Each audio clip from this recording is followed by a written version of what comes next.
So, first అయితే ఈ శారీ చూడండి. మంచి సీ గ్రీన్ అలాగే సిల్వర్ కాంబినేషన్‌లో ఉందనమాట. సో, ఈ బ్లౌజ్ అంతా స్టిచ్ చేసిన తర్వాత నేను హ్యాండ్స్‌కి ఇలాగా అక్కడక్కడ కుందన్స్ అయితే అంటించానండి.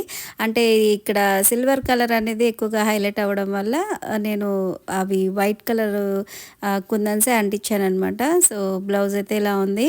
అలాగే దీనికి నెక్ వచ్చేసి బ్యాక్ సైడ్ పాట్ షేప్‌లో స్టిచ్ చేశానండి. అలాగే థ్రెడ్స్ కూడా ఇచ్చాను. సో, అలాగే ఇన్విజిబుల్ పైపింగ్ అనమాట. సో, హ్యాండ్స్ వరకి నేను ఇలా కుందన్స్ అయితే అంటించాను.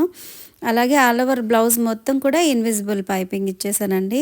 ఈ హ్యాంగింగ్స్ చూసారా కొద్దిగా డిఫరెంట్‌గా అలాగే నీట్ ఫినిషింగ్ ఉండేలాగా నేను హ్యాంగింగ్స్ అయితే స్టిచ్ చేశాను. అలాగే శారీ వచ్చేసి ఇలా ఉందండి. పైన వైపు వచ్చేసి ఒక 4 ఇంచెస్ బార్డర్ ఉంది. కింద వైపు ఒక 11-12 ఇంచెస్ బార్డర్ అనమాట. హెవీ బార్డర్ ఉంది. సో, ఫైనల్‌గా బ్లౌజ్ అయితే ఇలా ఉందనమాట.